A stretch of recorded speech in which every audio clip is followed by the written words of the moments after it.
Good morning. I'm still super sleepy. Good morning, Juan. I like the shirt. The shirt? Yeah. Did you get that in Japan? Yeah, you were with me probably. Yeah. Let me make the permission for you, co-host.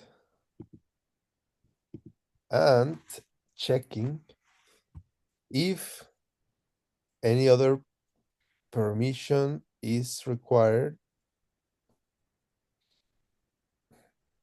and all the interpreters are set up. I think so. I hope so. But you know, if you need help, just raise the hand and your tech table team will support your request. Okay. So how was last week, Adam? Thank you so much for covering. I Yeah. was I got to Diamond Mountain at 4 a.m. in the morning, Wow. then getting ready to start at 8 in the morning. Wow. So it was fun.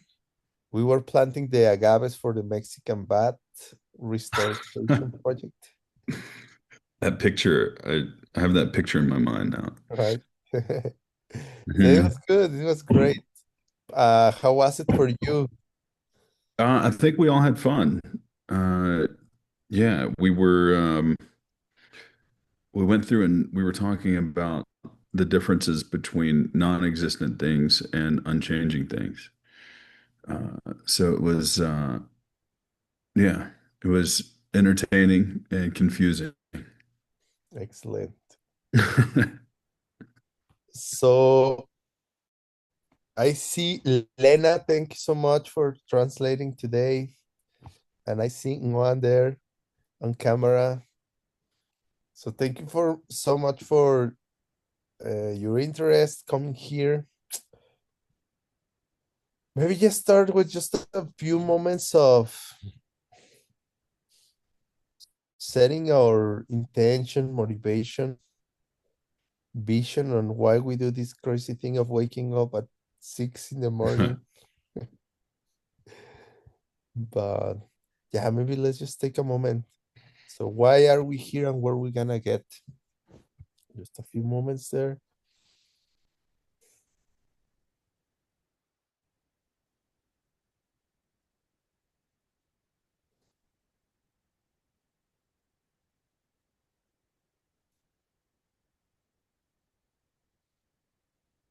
And maybe by this, all that we're doing, things keep getting better and better for ourselves and for everybody else.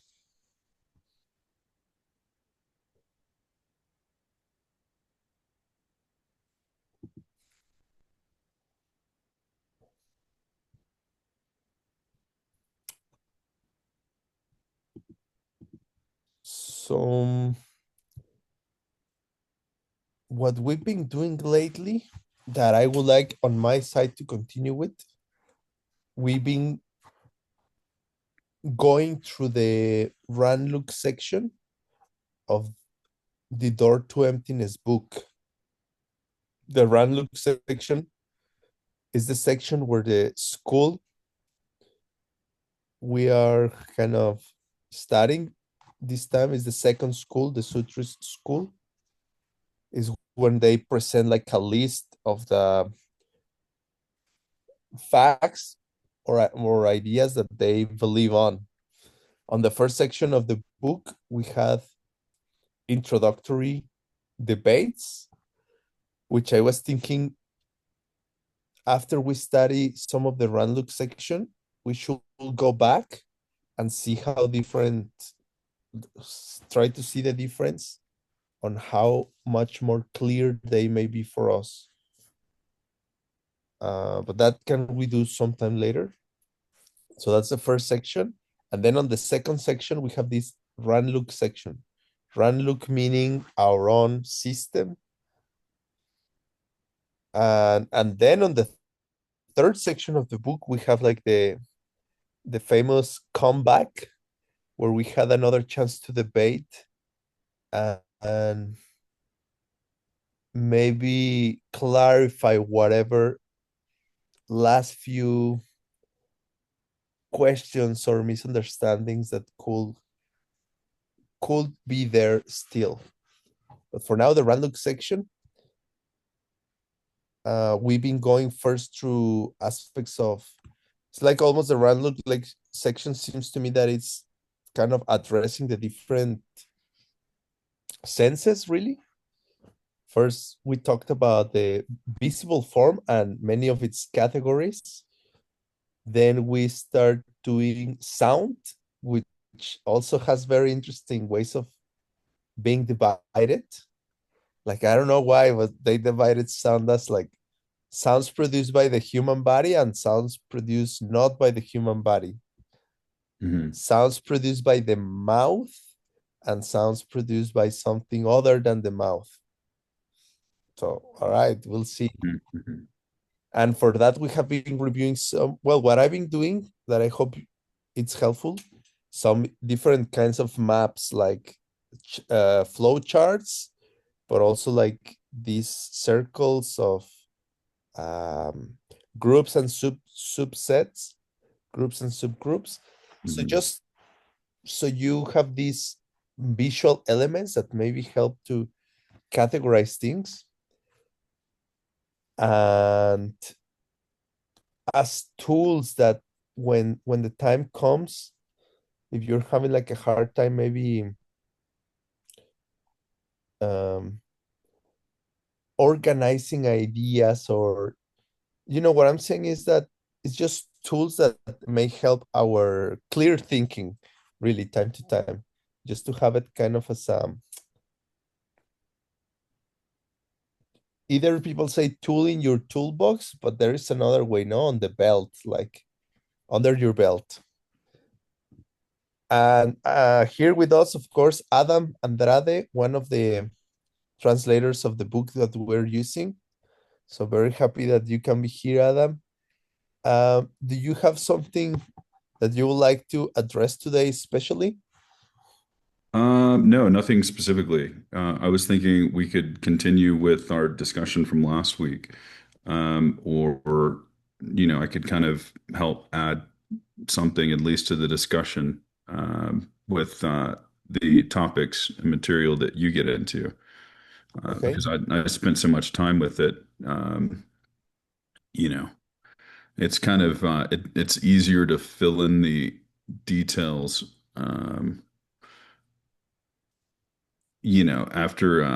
After you kind of cover things, right? So, Okay. Then, of course, one of the things I like to do during the session is to kind of make it interactive. So if people want to ask questions, either open your mic or put it in the chat. Another thing I've been liking is when people introduce themselves, so we get to know each other as a group. Um, like the other day, Janet present herself. We had, I think Andreas did the other day, no? mm, And yeah, we have a few people. So if anybody wants to, just raise your hand and you can introduce yourself. 5-10 minutes. That can be cool. And if you are not going to introduce yourself today, just consider that it will be nice addition if sometime soon yeah. you all introduce them yourselves. Let me see real quick. Okay. All right. If all of a sudden somebody feels brave, just raise the hand. We'll give you a spot. I guess I'm just gonna start sharing my screen. I'm gonna go to the materials on the run look section, and Mm, I'll be sharing in short the uh, PowerPoints as well. Okay, okay. Ready? Share. Okay. Can you see the text around Yeah. position, physical Yeah. form? Okay.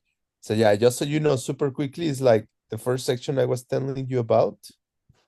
It's all these, the first debates that we haven't really finished, but we jumped straight for the random at some point. I think we should still keep going through the debates, but maybe next session we do that, and probably you'll see how you will feel more clear about everything that was going on.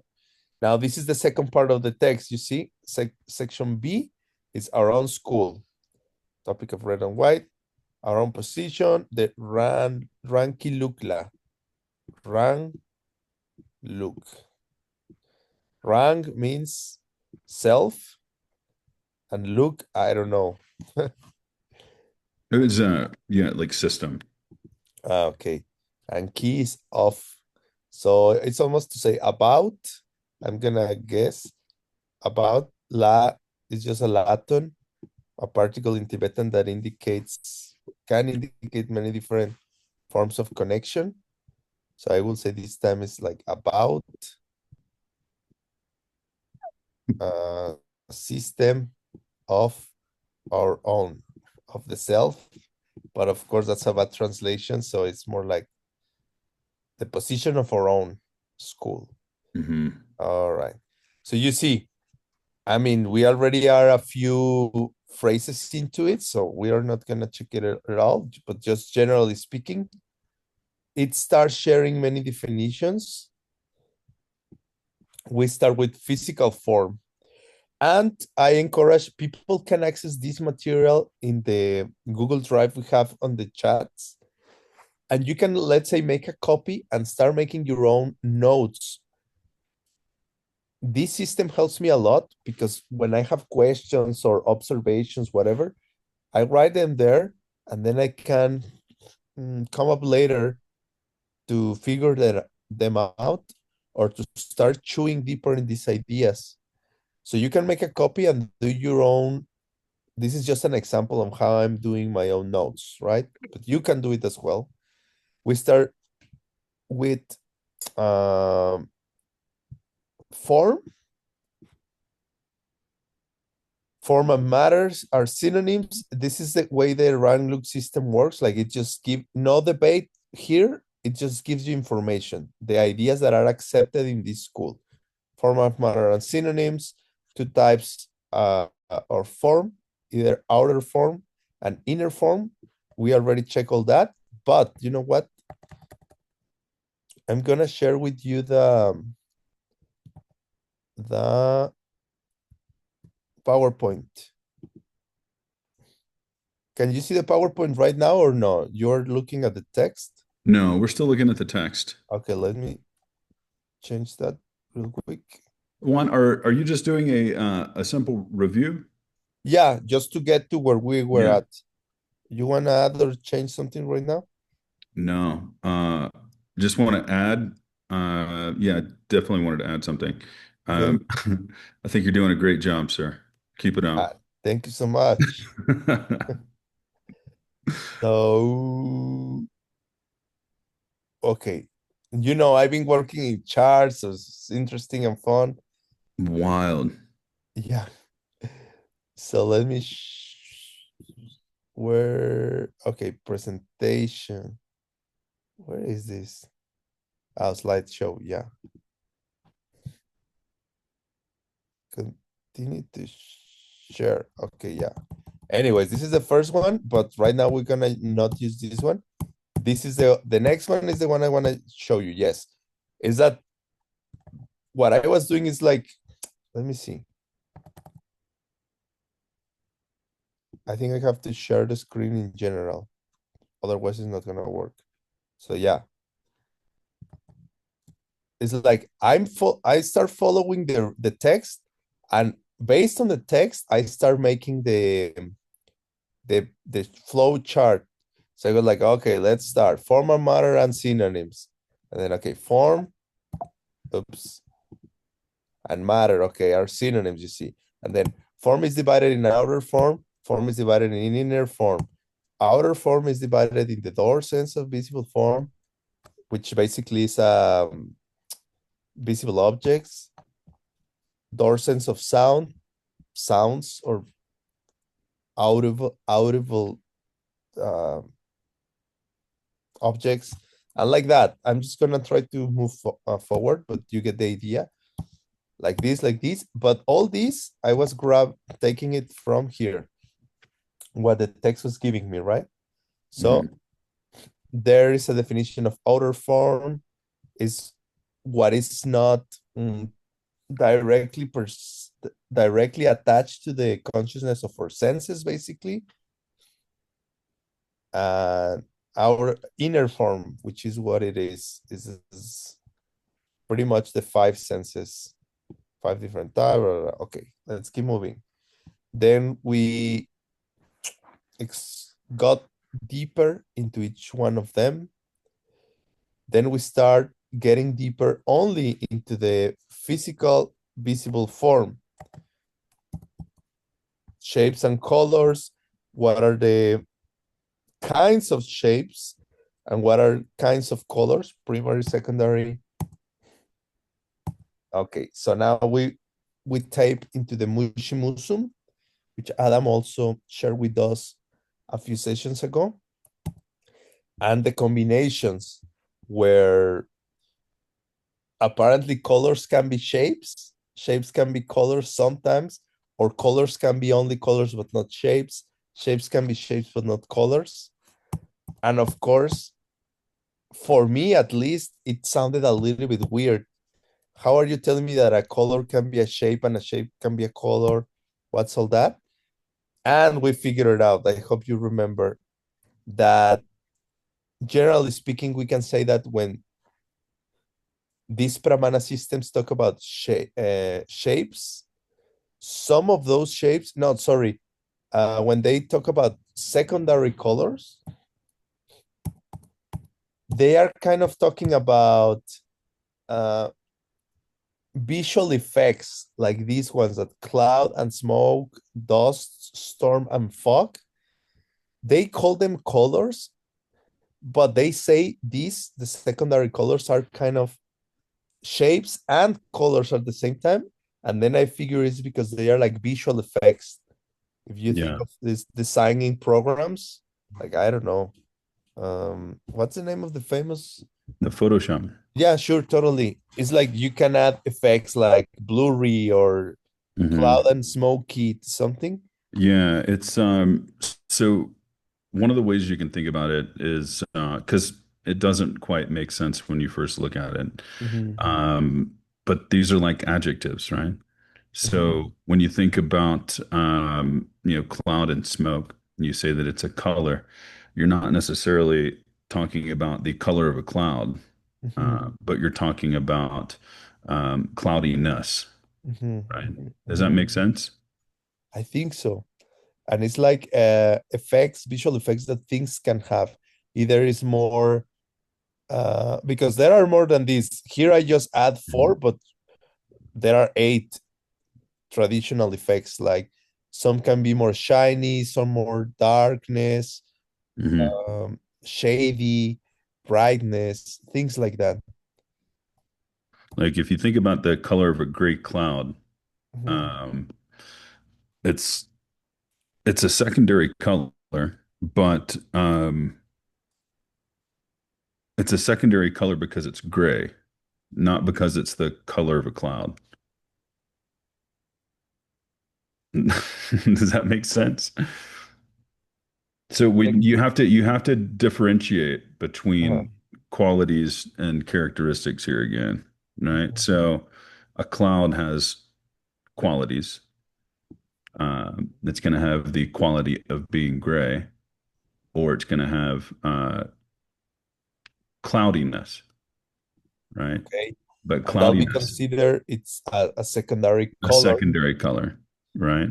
which we can see that the text itself tells you there are four permutations, things which are colors but not shapes, shapes but not colors, things that are Mhm. both colors and shapes, and neither.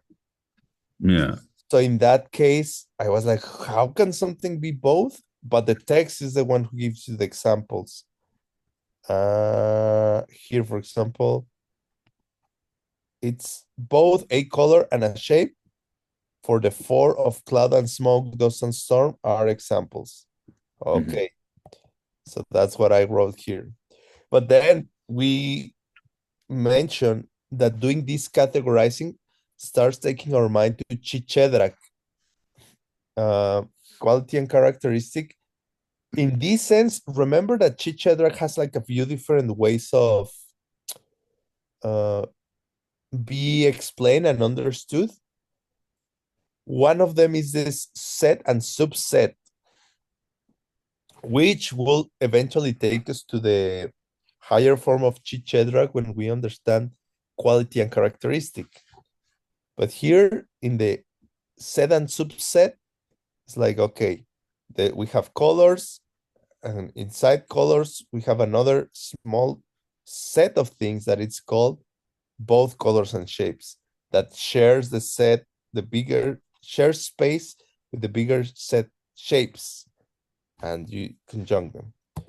Then we keep moving, and then goes, okay, we finish with visible form. Let's explore now audible sound, audible objects, sound, basically.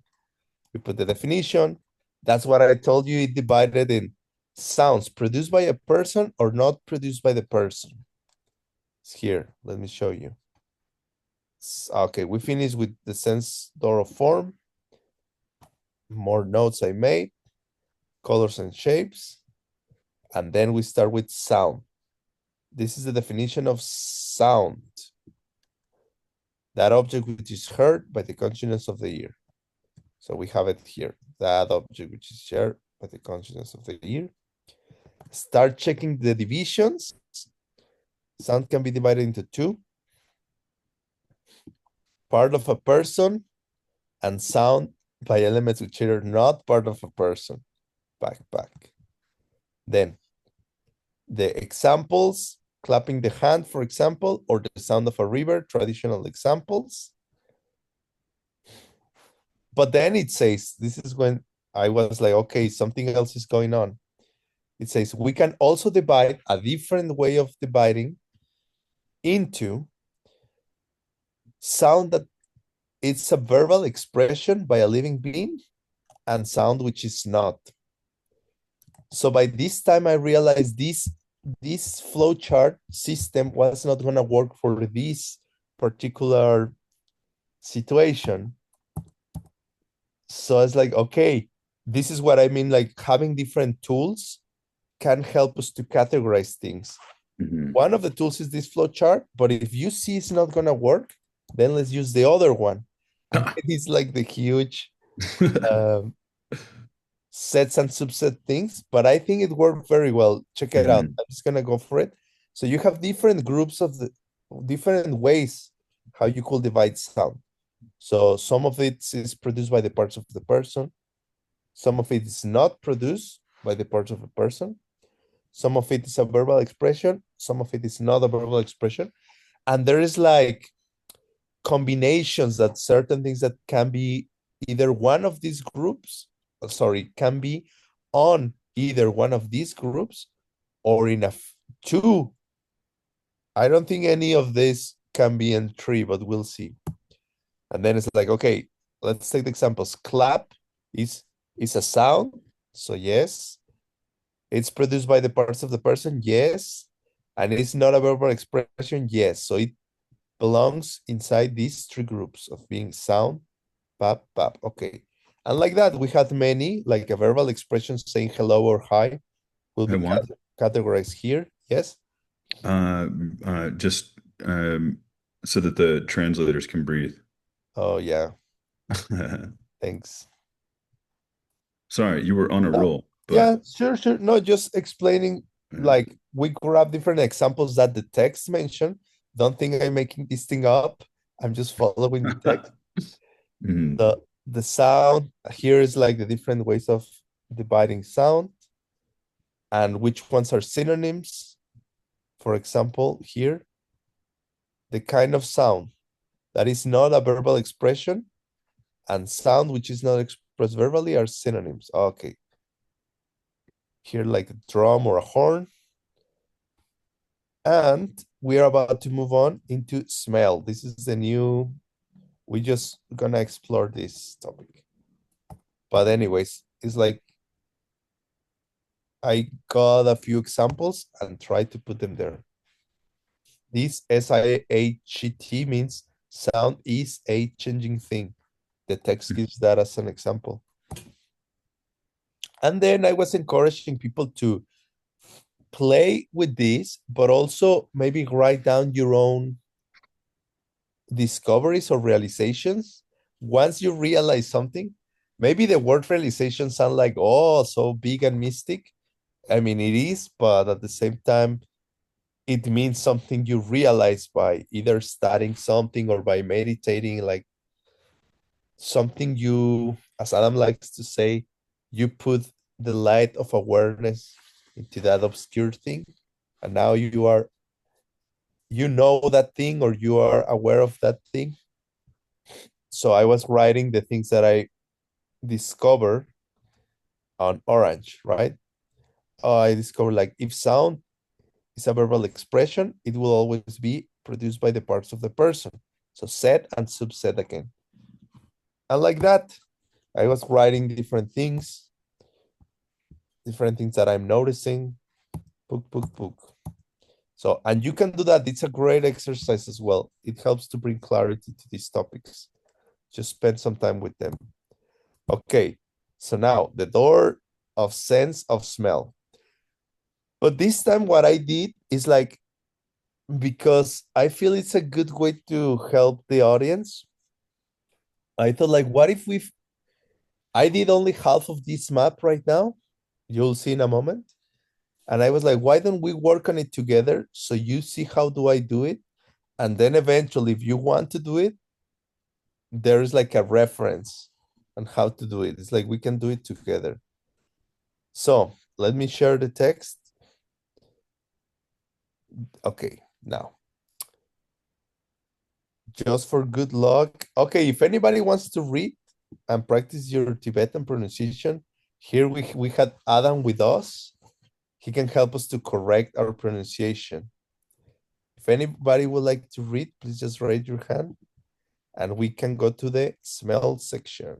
Okay, Nguyen, I think Nguyen would like to read. Thank you. Thank you. Cheese, keche, iseni, yote, na sheki, nyong cha terin cheer. Wow. All right. Awesome. Very good. You got to words Tibetan classes? Yes.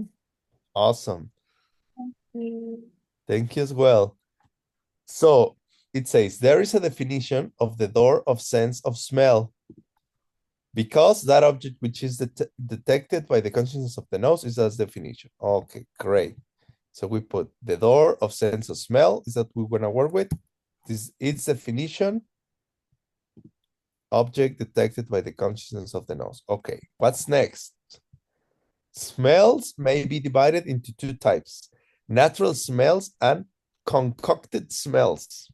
I didn't know what this word was, but then I just Googled it and it basically means produce or prepare or like, what will you find as a definition, Adam, for concocted? Like something, Like a synthetic.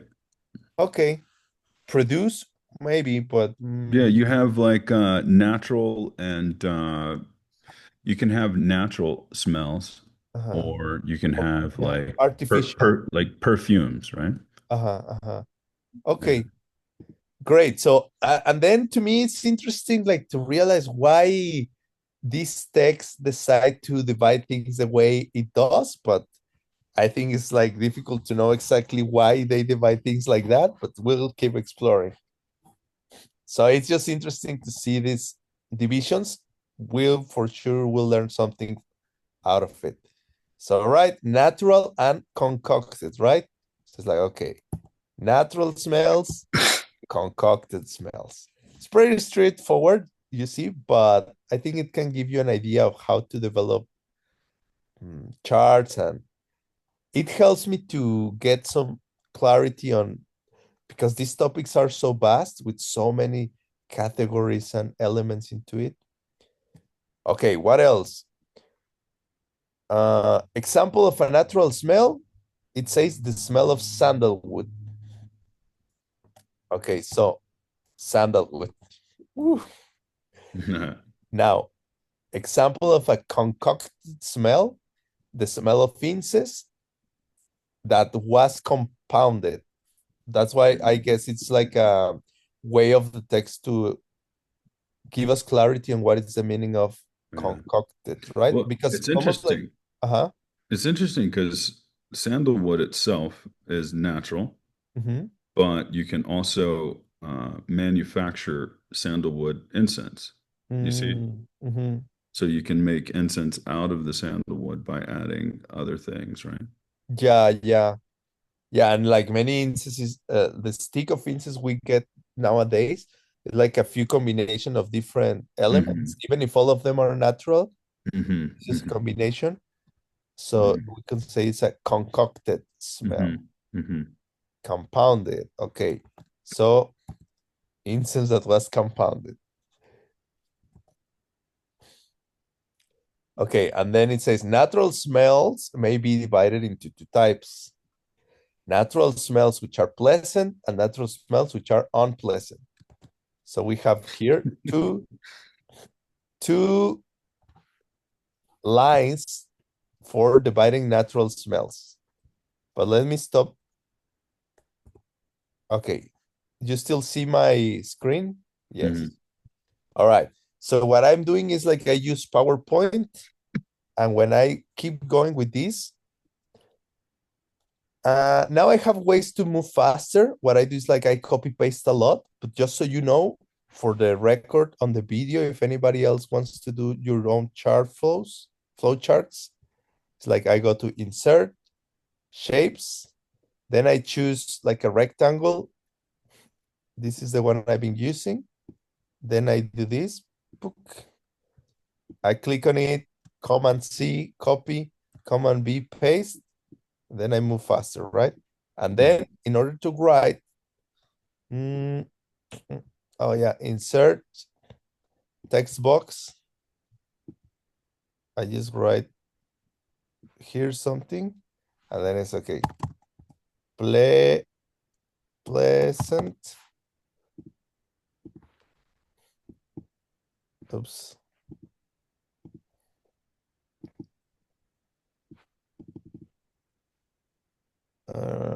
Choose the white color just so it shines. And then I like to give it, I don't know, a little bit of a format. And copy paste just to move faster. And here I will write, oops, not pleasant. I mean, if I was just doing a regular flow chart, I think this will be fine. But because we are in the Pramana topics, and many times we have to be super precise, check how the text doesn't say pleasant and unpleasant. It says natural smells which are pleasant and natural smells which are unpleasant. So if we were in a debate and I don't add that, I could be getting in trouble. Natural smells, I'm just gonna, abbreviate a little. Natural smells. I just do this a little shorter. Okay, great. We keep exploring. Oops.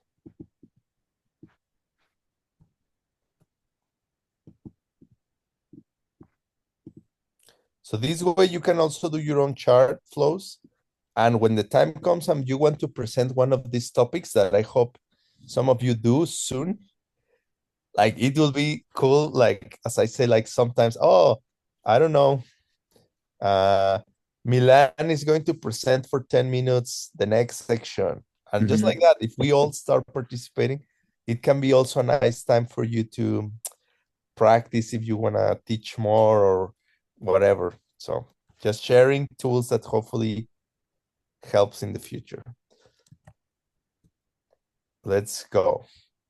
Okay, examples. Natural smells which are pleasant, the smell of saffron and the smell of camphor.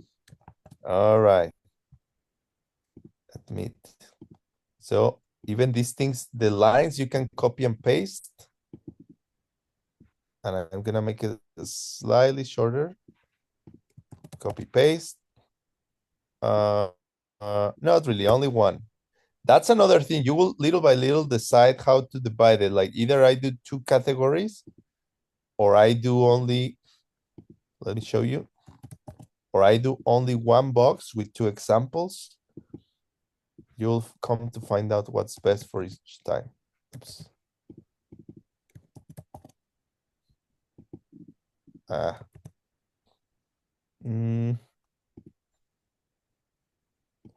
Text box. So what it says, camphor. To be honest, I don't know what it is. And saffron. Smell of camphor and smell of saffron. Smell of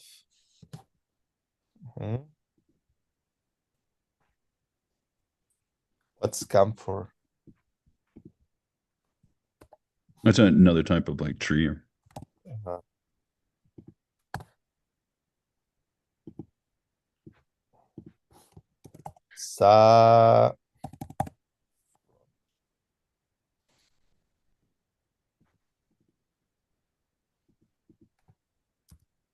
Okay. Yeah, okay. I'm seeing that.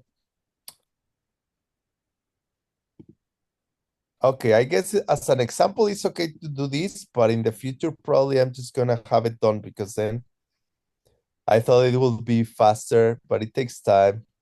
But now you see, it takes time to do these chart flows, flow charts. Wait, where is the?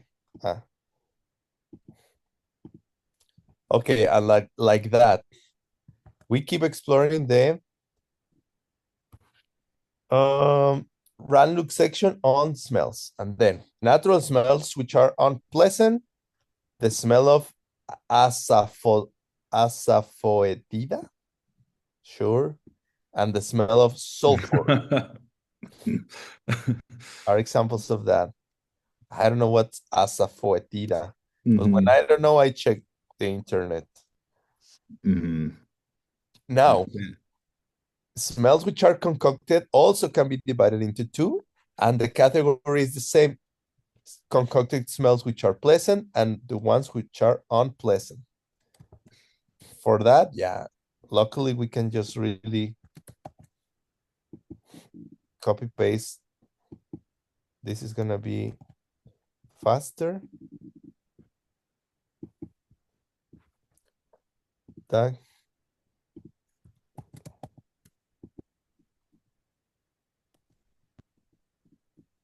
Same thing, pleasant and unpleasant. Okay. And then what else? Examples. The smell of incense, which is compounded, and the smell of incense from the central province of Tibet are such an examples. So it's like if we have like here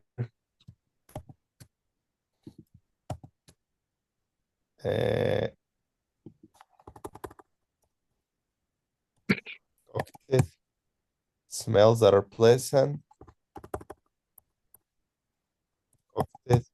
smells which are non-pleasant,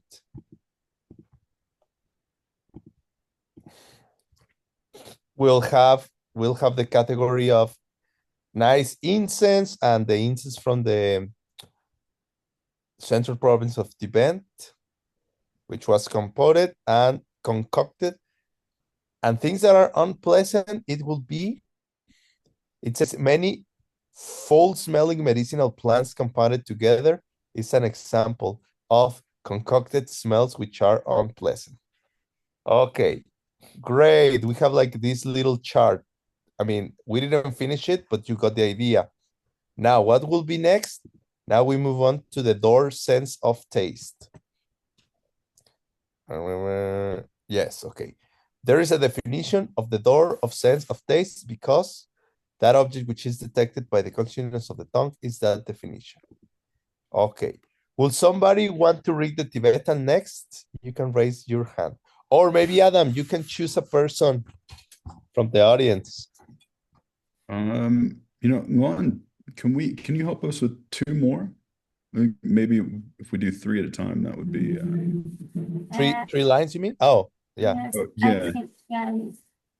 Rois Geshe Kiseni Yote Chesheki is Yongcha Terin Beijie.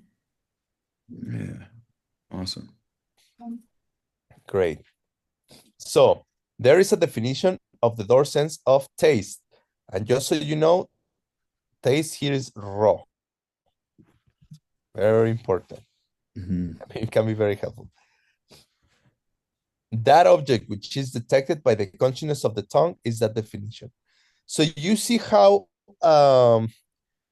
these door senses are defined by the part of the body that serves as the door of sense. How do you call it in the category of the ayatanas? The door, the object, yeah, right, the object of the sense. So it's like we divided, I forgot about it, but it's like we divided. What are the three categories on the 18 datus? Is power. Does anybody remembers power of the?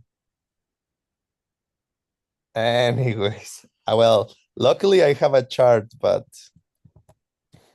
we can really quick see if I have it.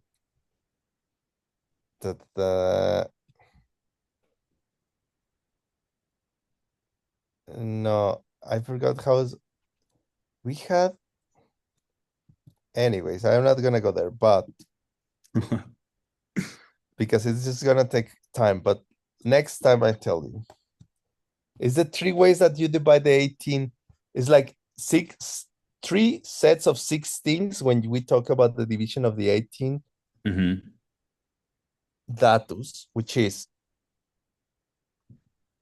the mental faculty, the consciousnesses, the object, the objects that each one of those perceive, and the power senses, right? The How you call it?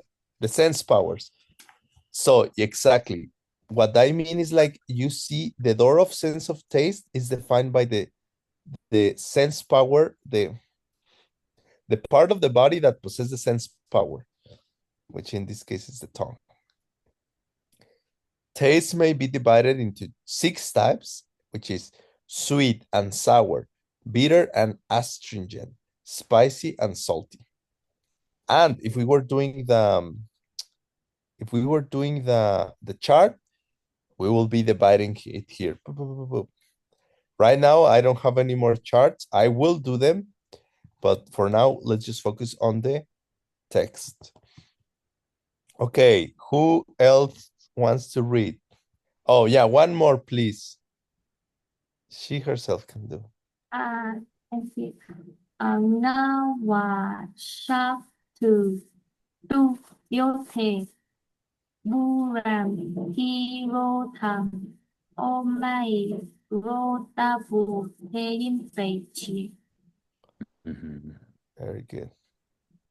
And it says, we can give examples of things that are sweet. For the taste of brown sugar and the taste of milk are two such examples. Okay, great. So you see, right now we are just giving categories. What I'm noticing is like one of the reasons I think to give examples. Do you remember how is it that there are 3 traditional parts of a syllogism in the debate, which is the topic we're talking about, what we are saying about that subject or about that thing, and then the reason we are giving to claim that number one is number two. But then Geshe often says that there is a fourth element that the debate can often use, which is to give an example about it. And personally, I think the reason why examples can be powerful is because they are like living proof that something like what you're talking about exists. And you see the connection between the clear mental picture of something, in this case, for example, brown sugar, and what it's trying to be established. What is trying to be established? That sweet taste exists. The reason that we can say and claim that sweet taste exists is because there are examples of it in our life. Brown sugar. So if we are honest people, we are not trying to argue, we are not trying to fight, we'll try to be reasonable. We'll be like, okay, sure, brown sugar is sweet. Yes, I have tried brown sugar. Oh, that's true. That means that such a thing called sweet taste is possible. I have experienced it and I know it's real. Okay, great. You see how, in this case, an example of something established reality. Mm-hmm. So very cool. And we keep going. Mm-hmm. Oh, okay. Who'll read next? Juan, if we could pause for 1 second. Okay. Something I was reading throughout the week, I read these essays about just different topics. Mm-hmm. And I try to stay within the topic of logic and reasoning and pramana. And the one that I was reading this week was focused on how we form concepts, right? Mm-hmm. How we form, how we identify objects, right? And the first topic that the author of the essay brought up was how, okay, if Juan just brought up the three elements to a syllogism, to an argument, right? We have to understand that each one of these things isn't actually a physical thing, is it? Each one of the elements is a thought. It's a concept, right? So if we say consider, right? Consider the smell of sandalwood. Just using the word consider means that we're using a concept. We're trying to identify our concept of sandalwood, right? We're not actually talking about the smell of sandalwood. You see what I'm saying? Mm-hmm. Right? So I say consider sandalwood, and we're not actually talking about the smell of sandalwood. We're talking about our concept of sandalwood, right? So if I say, who can help me form a syllogism based around sandalwood? What about consider the smell of sandalwood? It is a natural smell because it is something which is produced in nature. What if I say consider the smell of sandalwood? It is a natural smell because it's something that I can demonstrate as being a natural smell. Right? Okay, so what's the second step? If we say that the smell of sandalwood is something that I can demonstrate as being a natural smell, right? Isn't that also a concept? Okay, it's also a concept, right? So then let's relate 3 to 2. Okay, is this also a concept? If it's not three, it's not two, right? But what was the last step that Juan just pointed to? Examples? An example, right? So in this essay, what it was saying is, how can we use the three elements of a syllogism to talk about physical things while all three of the elements themselves are inferences? Does that make sense? It's a very powerful question. So in this tradition, in the second school, right, one of the things we would say is that things that are unchanging aren't real. Okay. So the three elements of a syllogism are actually unchanging things. Do you understand what I'm saying? Yeah. So how can we use unchanging things to identify changing things? Maybe that's something we leave until next week. But I think it's an interesting topic because Juan just said Geshe Michael oftentimes throws in a fourth. And I think it could be for this reason, right? Because there's a problem there. If you say that the laws of logic are not real because they're made up by your mind, okay, well, then how could they be used to prove that things are real? You understand? Yeah. It's a very interesting question. But I think this is why Juan brings this up, is because you can have a fourth element in there where you say, no, look, here's this real thing that I'm pointing to. Yeah. Anyways, I thought it was kind of, yeah, it ties in a lot to something that I was reading this week.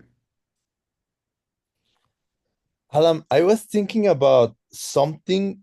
Um, there is a phenomena like you see how we were, for example, or well, let's put it this way. Many times when we start talking about mental images, Yeah. it's a common way to step into them by using the visible form. Hmm. And we have said in the past that visible form is like 80% Hmm. of human experience, I guess. Yeah. It's Yeah. like something that attracts a lot human experience. Hmm. But you and I in Japan, I remember we were talking about this idea like for different beings that can change. For example, they say dogs see the world like mostly through their nose, Hmm. Hmm. and they Or, see and they or hear, but bat, they, what's that? the Mexican fruit bat. Yeah, by their tongues, I guess. Yeah. Just to say that the different senses can be predominant in different kinds of Well, beings. what also about formless realm beings? Totally. I You guess know? they are more like mental beings or what? Hmm. Hmm. Mhm. But one of the reasons they say what many times in scriptures when we just say a form, the connotation is visible form is because in humans, visible form is so predominant. Hmm. So that's why I will say one of the reasons why many times when we think of mental images, mental pictures, we visualize something, even if it's in our minds or imagination, we're visualizing things. Hmm. But what one of the things that I wanted to explore is that when we move from the visible form that we just did in the rank look section, the second thing we go through is the sound Hmm. and how sound can also trigger mental pictures. Hmm. Hmm. There is a very interesting phenomenon, like, I don't know, we say a word and it triggers like a picture in your mind, right? If I say Hmm. monkey Yeah. and then you beep, Yeah. it comes up this idea, this concept almost. with its qualities, with its characteristics. Okay, but check this out. Some of the things, the other day I was editing a video. Yeah.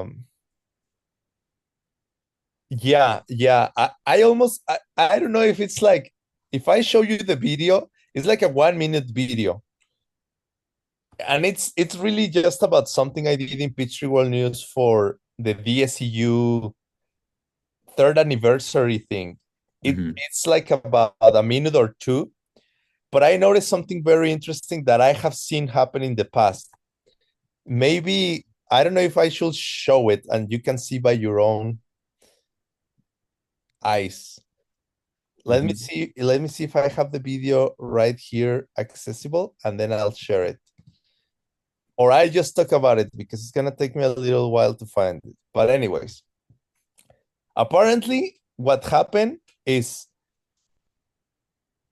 when I was adding the subtitles into it, there was a part that says, Xiaoping told us how the project has been going for the last 2 years. Right. And then I realized I made a mistake, and it was not 2 years, it was 3 years. So I didn't change the audio. I just changed the subtitle. Yeah. And what surprised me is that I start playing it like that, and I realize how it's almost like when people are reading the subtitles, because your mind is expecting to say tree, you hear tree. It's very interesting. Like the audio really says two, but if you don't know, if I don't tell you and you just listen to it while reading the subtitles, it's very likely you won't notice that it says 2 years. You read 3 years, and the sound, it's almost like the sound two hallucinated changes to 3. It's very interesting. Yeah. And I was like trying to explore that phenomena, because on the internet there is like some, at least in Spanish, I haven't found in English yet, but I want to. There is like phrases that are said that depending on what you're thinking about, you will hear a different thing. You know what I'm talking about? Do you have such an example in English? Yeah, I mean, we say it like it's just, it would be like a hallucination, right? Something like that. Yeah. Something like that. But apparently there is something in English called oronym. Have you heard about it? Let me share my screen so you can see this. Safari. Okay, check it out. It's this thing. Oronym. No, I've never heard of this. Yeah, and neither I haven't heard before, but because I started doing research on it. So it says, are phrases that can sound like different words based on your expectations. They are called oronyms. A specific type of oronym that results of I do these. This is my favorite, and I'm not kidding. So my favorite joke as a dad. I do these all the time. Ava says something, and how many times I've said ice cream versus ice cream. And I also do ice cream. I do it. I do it all the time. Ice cream, like cream made out of ice? Made out of ice, yeah. Anyway, yeah. I do it all the time. So to me, it's really interesting because this, and I mean, maybe some people in the audience are thinking like, what are you guys doing? But to me, this is a proof. In a way, it starts showing us windows on how mind process mental pictures and how we create reality together with sound. But then the sound is really only the raw data, as Geshe liked to say it. And our expectation is almost like the manifestation of the mental seed we have gets imputed or labeled on top of that sound of that decibel, which is like the raw data. Instead of saying shapes of colors for visible things, we could say decibels, I guess. And we, depending on what we believe we hear, we form like a whole story, like a whole picture inside of mind. Here are examples of them that are shown here. For example, a nice cold shower could be a nice cold shower. Or like ice cream versus ice cream, as you say. The stuff he knows can lead to problems, and the stuff he knows can lead to problems. This is what we would say about kachik. What is kachek? Kachik is Oh yeah, our opponent, right? The yeah, stuff he knows can lead to problems. Yeah. And apparently then there is another form of oronyms. You can tell Dr. Ward that we study oronyms and mother greens. He'll be impressed. Yeah. It's like misinterpretation. This is famous on songs. For example, they give you things. Jimi Hendrix, excuse me while I kiss the sky. Some people hear excuse me while I kiss the sky. So, but I'm gonna try to look for you the exact examples that I'm telling you about. Because in Spanish, there is like a very famous one that is like an old lady saying, she's telling her granddaughter, like, hey, girl, did you already pay the rent to the owner? Of course, in English, it's not gonna make sense, but it's like they tell you, if you're expecting to hear this lady saying, did you took the bicycle to be fixed? That's what you're gonna hear. But if you're waiting to hear, did you took the rent to the owner? That's what you're gonna hear. And it's amazing how this works. Like the way our mind forms mental pictures regarding what we hear, but regarding what we're expecting to hear. Now, how do we attach that to overcome death and our problems? I will argue that in a way, our hopes and expectations and our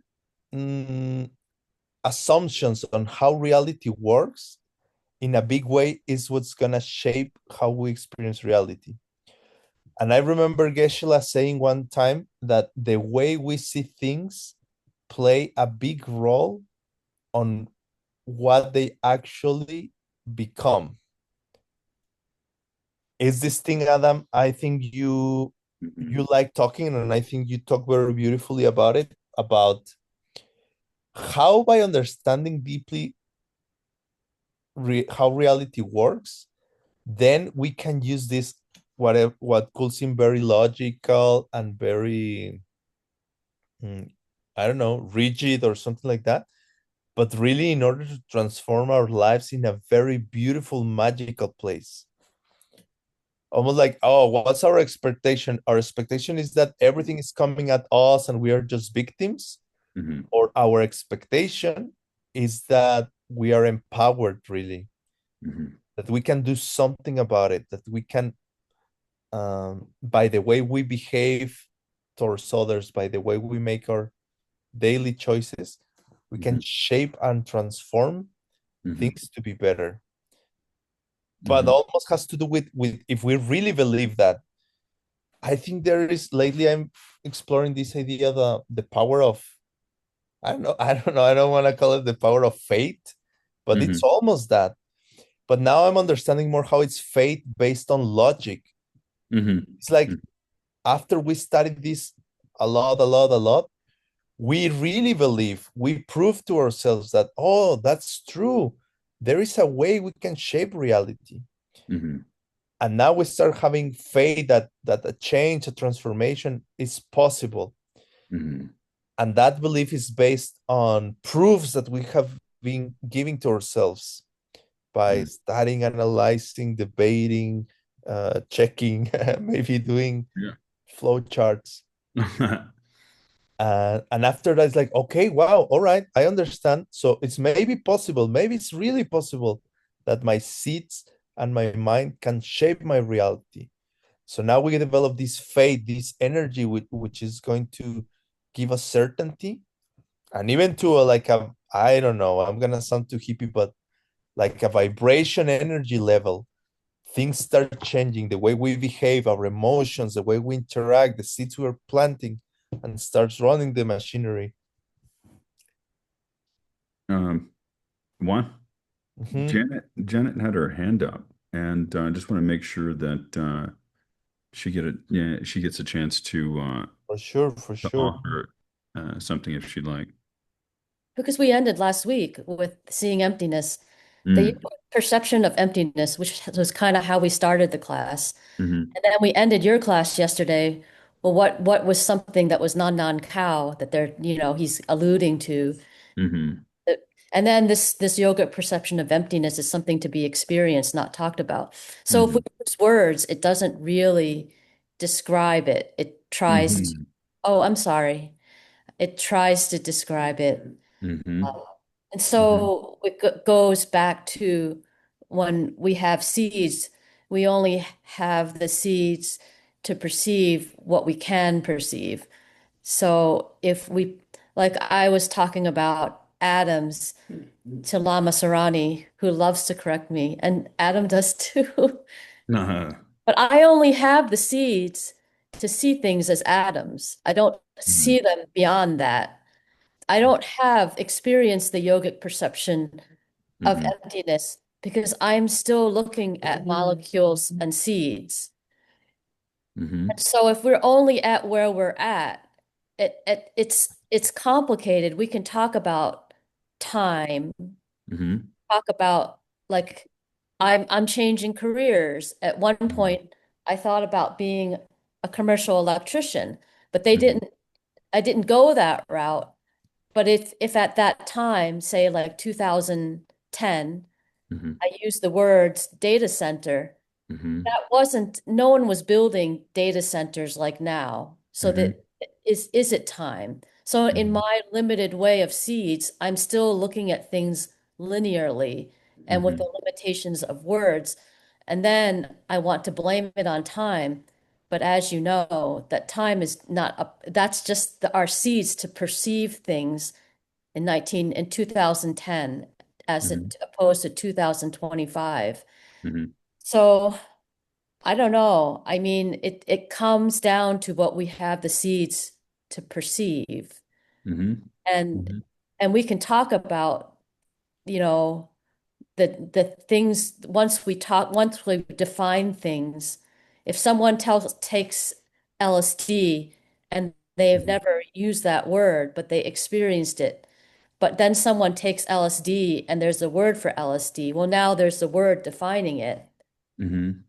So, but that's what my seeds are pointing at, is to only experience things with words.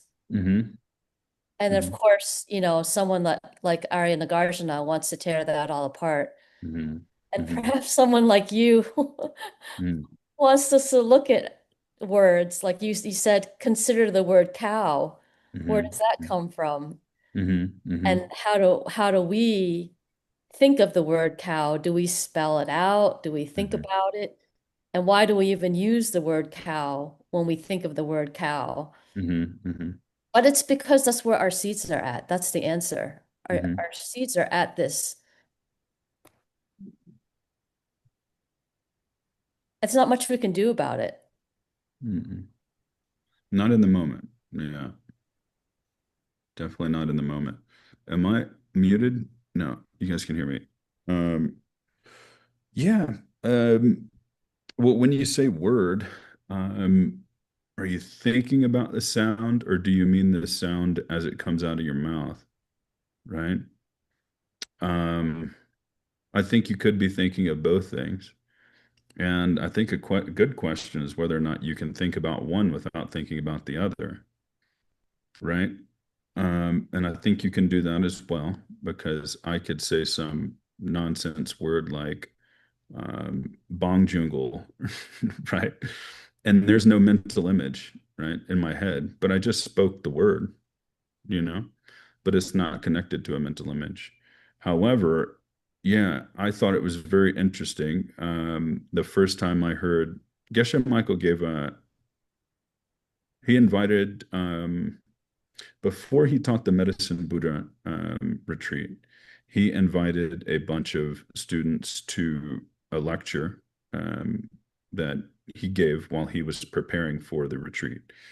And one of the topic specifically was on the emptiness of mantra, right? And he went into some very beautiful, a very beautiful look at how even words and sounds are interdependent, and how the letter C is dependent upon the letter O, is dependent upon the letter W in order to make the word cow, right? And so even if we take a single word like cow, it's made up of independent elements, right? Uh, I think it's a very beautiful way of beginning to break down even the fact that as I'm talking, there's somehow simultaneously everybody is tying all of their own perceptions, right, together, right? And how each one of these words is so interdependent. Now, I also wanted to touch maybe a second on something that you first said, Janet.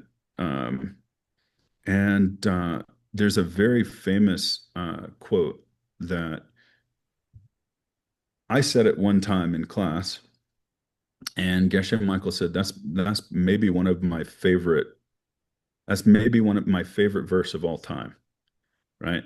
I said, "Ma sam jame kishera parochen," is the perfection of wisdom is beyond words and thoughts, right? So yeah, emptiness is non-dual, right? There is subject and object breaks down. Everybody's heard this before, right?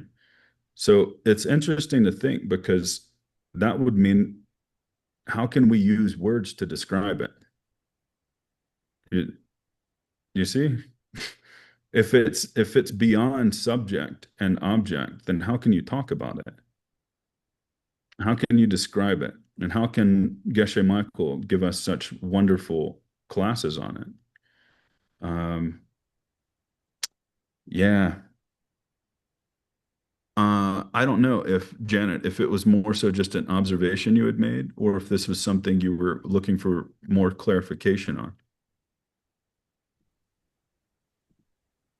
Well, I mean, if I'm going to continue to misperceive things with my seeds, Hmm. I'm basically going to have to be open to correction.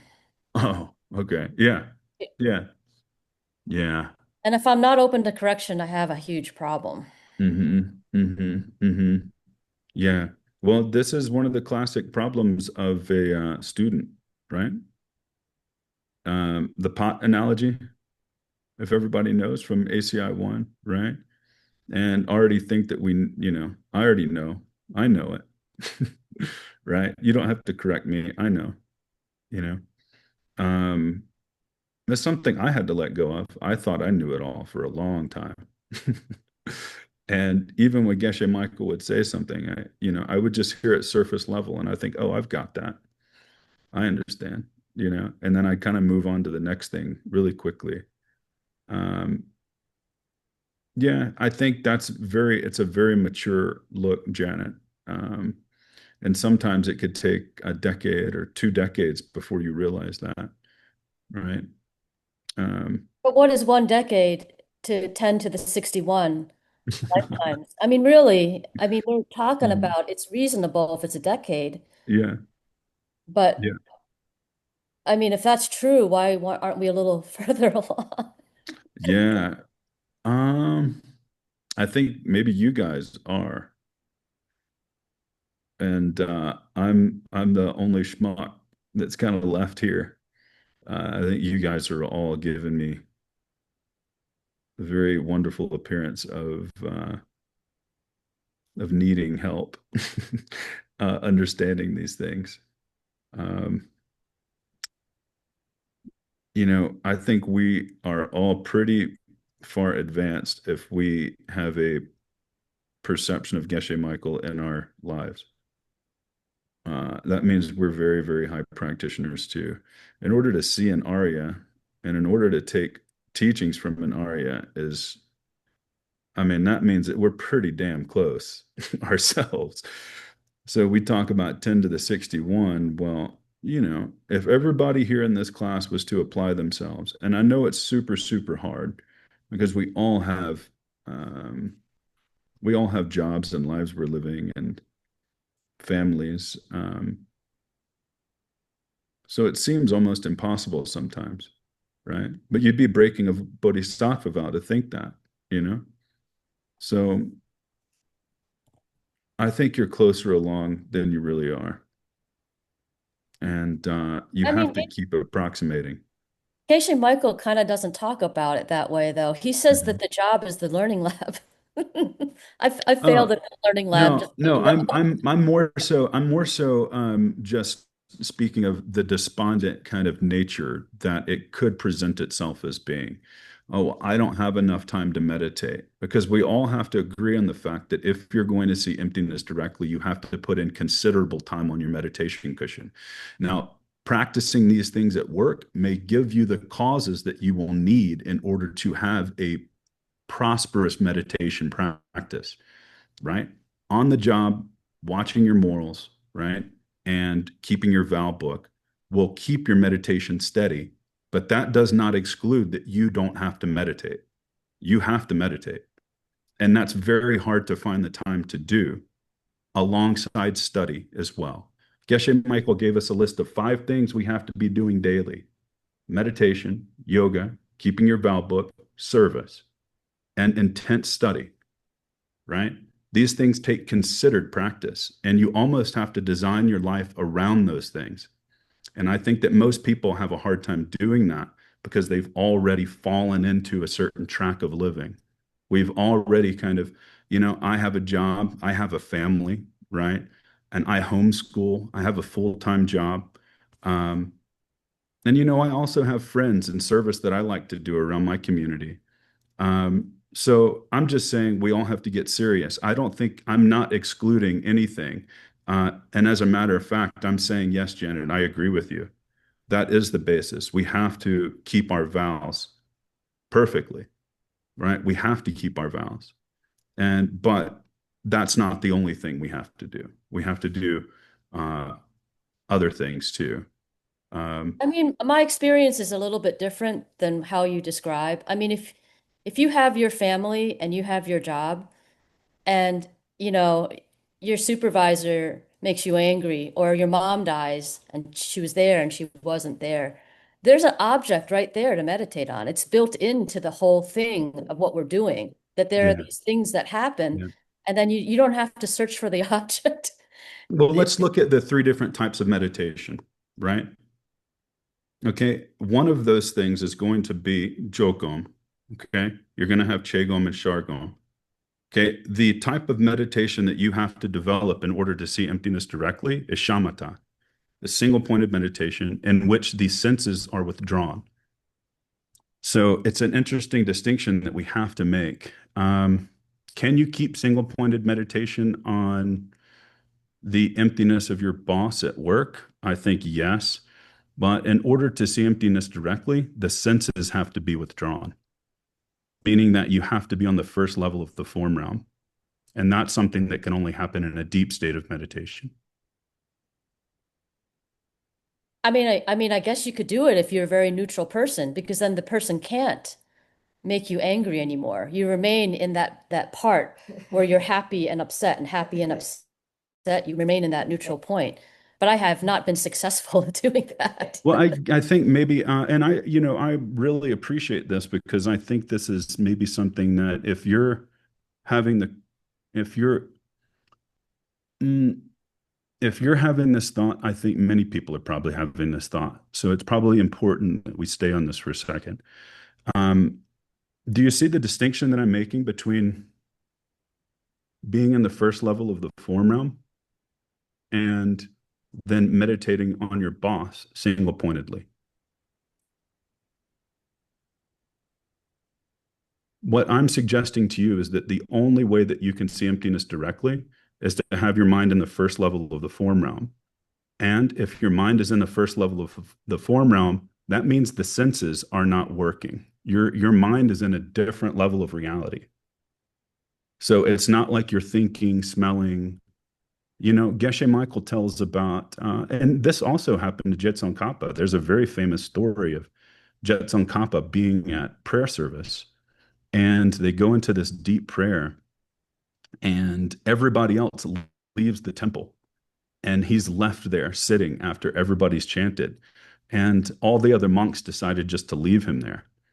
And and Geshe Michael uses the example of McDonald's French fries, right? I don't know if you've heard this before, but he says, if your mind is in the first level of the form realm, you won't smell McDonald's French fries if somebody puts them underneath your nose, right? So what I'm suggesting to you, and I would challenge you to find some example of someone seeing emptiness directly while they're walking around talking. I mean, Geshe Michael oftentimes says that this idea of satori, right, which is a Japanese Zen way of suggesting that someone can see emptiness. So in some Japanese traditions, they say you can see emptiness directly while chopping wood. He specifically says, this isn't possible. Right. So I think what we're doing is we're drilling down now more and more to say, I agree with you. Yes, it is highly important that we keep our vows. Yeah. And that this is one of the ways that you can set your causes, as we learned in ACI level 3, that in order to see emptiness directly, we have to have perfect meditation. And in order to have perfect meditation, we have to be watching our vows. So I think one supports the other, but it doesn't necessarily imply that that you can see emptiness directly at work. And I would actually say that it's impossible. But I'm also not Geshe Michael, and I'm not an Arya. So, you know, but this was my impression before I spoke with you, Janet. And I think you very well could surprise me by giving me a counterexample. So, um, like I said, I'm not an expert, but these are all things that I've heard Geshe Michael say, right? And I hate to use that because we shouldn't say like, oh, so and so, Geshe Michael said. So, it must be true. We have to use logic in order to prove these things too. Um, Sometimes I think it's a cop out to just say, oh, well, I read in this text, and because this text says it, it must be true. I think we have to learn how to process these things. I mean, I've wondered this question. Yeah. I can give you the examples. They're probably not seeing emptiness directly, because if I had seen emptiness directly, I wouldn't even be talking about it. It would be a straight perception.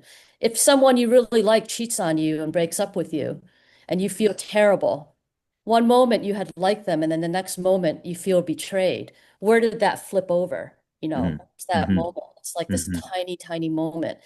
If you're in a sparring situation, you're training, and someone's really out to kill you, they want to hurt you. Would you Mm-hmm. not see the trees and the street and the things around you? And would you totally focus on that opponent at that time? I Mm-hmm. think you would. Yeah. I mean, I don't have the answer. I just kind of look around, and I haven't really I don't feel like I'm ready to do a retreat where I can hold a focus like that. So Mm-hmm. I haven't really, but I question, well, what if I was ready? Would I Yeah. would I do Yeah. it? Yeah. What if I could hold a focus? Would I actually take the time and do it? Would it be that important to me? Yeah. Yeah. Yeah. Um, yeah, I think you can set up the causes to have a successful retreat, and you have to before you go into retreat. I mean, you could donate and support Diamond Mountain. Um, this would be one way. You can go and serve at Diamond Mountain if you can do that, and serving other people's retreats.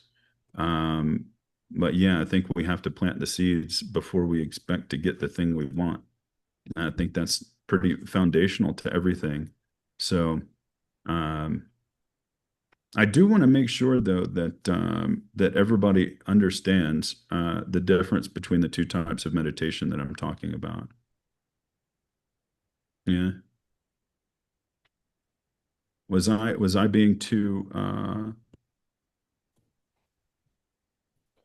I just want to make sure I'm not confusing anybody even more. Um, Otherwise,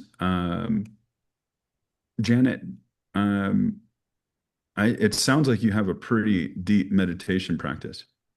So I would really appreciate any help that you could give me in order to make mine more strong. So Laura and Daniel, Laura, I'm supposing either this is Laura or Daniel. um, anyways, okay, so the yeah, okay, so Arena and okay, so we have three types of meditation, don't we? Right? We have Qigong, right? Shargong and Jogong. We have an analytic meditation, okay? We have a review meditation, and then we have like a single pointed meditation, right? So what I'm suggesting, okay, is that you have to use two of those in order to see emptiness directly. You use analytic meditation, and they say you switch between the two. You use analytic meditation to further understand emptiness, right? And then you use Jogom to set the mind on your understanding of emptiness, and that you learn to flip between those two. And that eventually what will happen is through single pointed meditation, your mind will kind of rise through these states in which you're not processing information through the ears or the nose. You're not feeling, soft air on your skin. And the mind is actually in a different realm. And that it's with this level of stillness and calmness. Because you have to think about it this way. If the mind is a CPU, like a processor in your computer, right? And right now, you have all these tabs open on your internet browser, don't you? Right?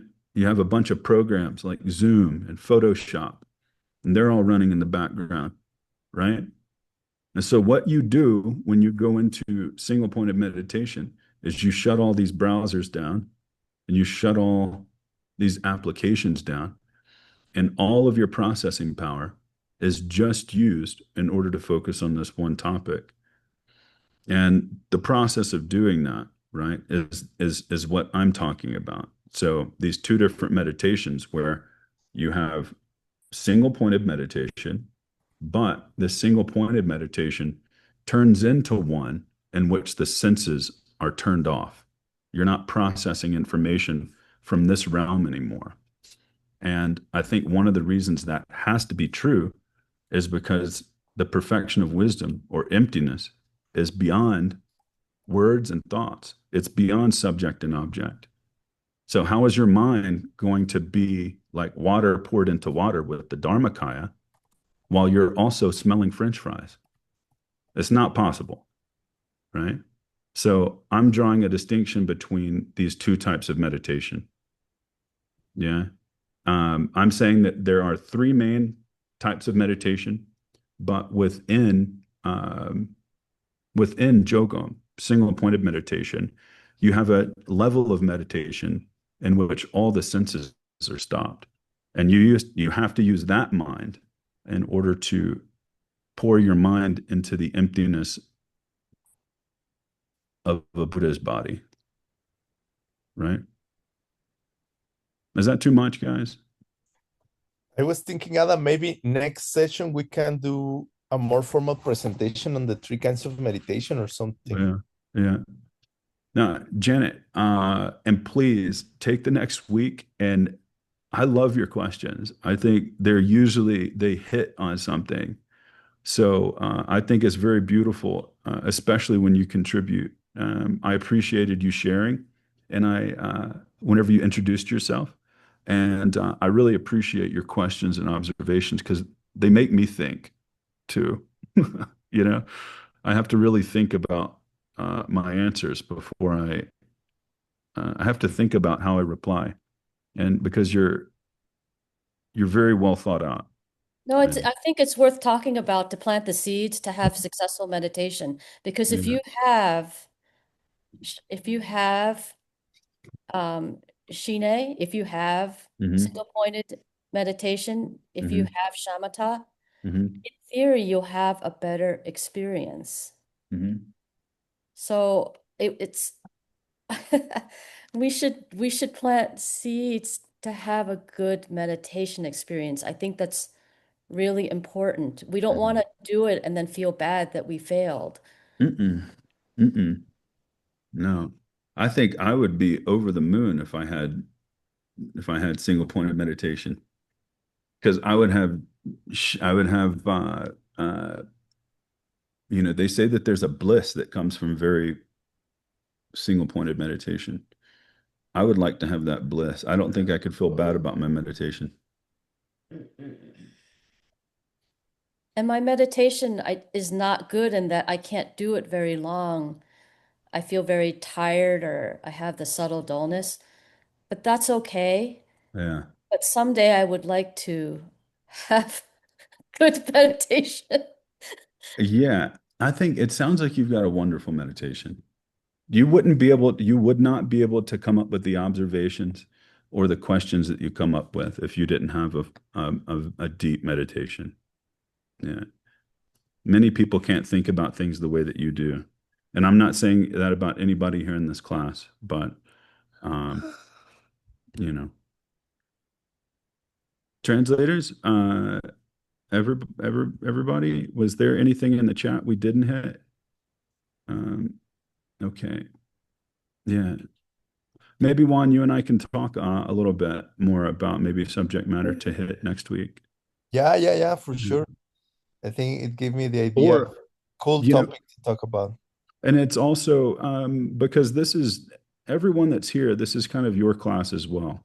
So if there's anything you want us to maybe spend some time diving deep into, let us know. And I can spend a week preparing something that, we may be able to go pretty deep into. So We want the yogic perception of emptiness. that's a deep subject. That is a really, really deep subject. Yeah, it really is. All right, thank you, translator. Sorry we kept you so long. Yeah, thank you Yeah. so much. Thank you so much. And yeah, you can also remember, keep asking questions in the chat if you Mhm. want. And we can Mhm. use those questions to create the content for next session. Yeah, I think that's a wonderful way to go. Okay. Thank you. Thank you so much. Yeah, translators and participants and Can I do readers this? Ava, can you make a heart like this? What able. happened? No, it's not coming up. I think so. Oh, Oh, yeah, there we go. nice. Look at that. And this is another one, I think. Sometimes the balloons. Yeah. Peace balloons. All Yeah. right, guys. Really Okay. enjoy it. Talk to you soon. Thank you, Okay. Anna, Yeah. for the chat production. Thank you, Lena, for the translation. Other translators as well. Nguyen for reading. Thank you. Yeah. Okay. See you soon. Okay. Bye, guys. Have a good week.